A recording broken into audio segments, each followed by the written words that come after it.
Sonic 4, Episode 1. What do we think about it? Well, I think it's pretty good. I don't know what everyone's complaining so much about. Yeah, I guess it is completely unoriginal in every way. Now, I think Sonic does move kind of weird. I think Sonic does move kind of weird, but who cares? Yeah, this is definitely just Sonic the Hedgehog for the Genesis, but remastered. Um, but I think that's pretty cool. I mean, they really wanted us to remember Sonic 1, that's for sure. Come on, guys, calm down. Sonic the Hedgehog 4 Episode 1 isn't all that bad. Sure, is it basically Sonic the Hedgehog 1 for the Sega Genesis remastered? Is it completely unoriginal in everything it tries to do? Is the game so short you almost don't even remember playing it after you've picked it up? Yes. But that don't mean that don't mean there ain't a halfway decent Sonic game underneath all of that. I kinda like how it tries to commit to giving you those classic Sonic 1 vibes. You can tell they really wanted this piece to have a retro vibe to it. What, with them ripping classic sound effects straight from the original game? They even made the special stages an absolute spitting image of the special stages from Sonic 1. Like, come on! Is this all completely unoriginal? Sure. But it's not like they're trying to hide it from us. It's obvious Sega was in on the joke when they blatantly ripped this much content straight from Sonic 1 and just plastered it everywhere. And you've got to respect those cats for committing so wholeheartedly to their vision. Is the title of this game Sonic the Hedgehog 4 Episode 1? Technically yes, but is that what the game actually is by substance? God, no. This was clearly a half-hearted attempt by Sega to make an HD remake of Sonic 1, but they gave up on the project halfway through development and just slapped a number 4 sticker on the end of this thing and said, "Show me the money." Well played, guys. Well played. So now here we are, stuck with a half-finished copy of Sonic 1080p, complete with 4 whole levels. Wait a minute. 4? Usually most Sonic games have at least 6. Why did I pay $10 for a Sonic game that only has 4 levels? Oh, wait. Hang on, you guys. It's all good. I forgot this is supposed to be Sonic 1, so of course each of these levels has 3 acts instead of 2. So that totally makes up for it. My bad. Right out the gate, as expected, they give us Green Hill Zone, and much like the original Sonic 1, this is easily the best stage of the whole game.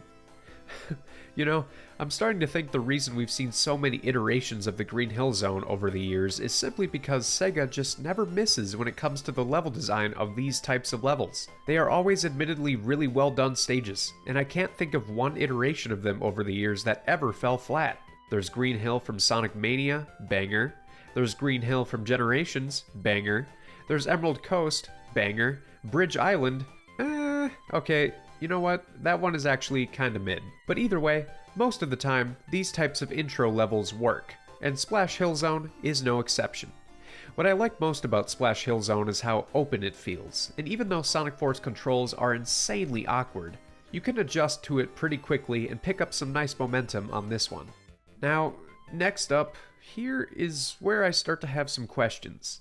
When they were deciding which stages from the classic games they wanted to copy-paste here, why did they decide on Labyrinth Zone and Metropolis Zone from Sonic 2 for 2 of the 4 levels? Like, they know that nobody likes those levels, right? They've had so much time up to this point to figure out that not one single Sonic fan wants anything to do with Metropolis or Labyrinth Zone. So how did they think that it was a good idea to craft half of this game around 2 of the shittiest levels from the classic era? Maybe they figured if they were going to commit to creating a true remastered Sonic 1 experience, then they better commit wholeheartedly. Meaning, I guess, Sonic 4 Episode 1 needs to have its lull periods, where it throws you into an ugly level filled with frustrating traps and overly drawn-out platforming sequences. But wait a minute, these levels actually aren't all that bad in that department. In fact, this is actually kind of fun. At least there are a lot more speed sections this time around. Labyrinth Zone in Sonic 1 was literally just platforming and no speed, and it was all done underwater. But this time, Lost Labyrinth knows how to balance out the platforming with the speed, and this is a warm welcome. I also unironically enjoy these sections where you have to roll on top of a large boulder while Sonic spazzes out, trying not to die the whole time. Look at him flail his little arms like that.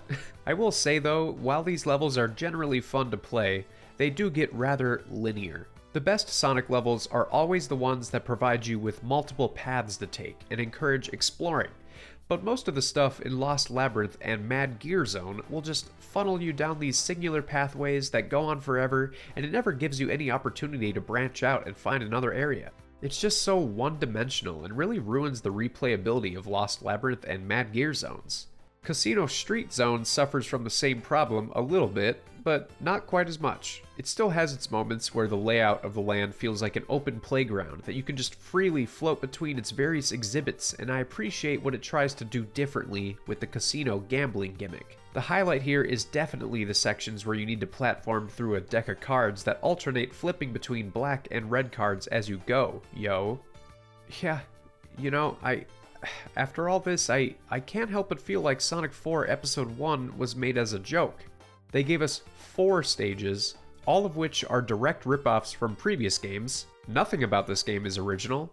They didn't even try to hide the fact that they totally copied everything from previous games. The controls are funky as all hell.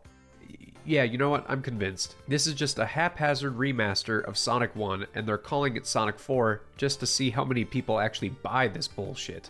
Sonic 4 Episode 1 is a game that you can play through once and you'll have a good time. But play it twice?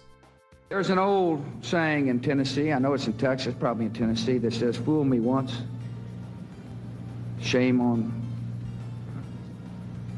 you. If fool me, we can't get fooled again.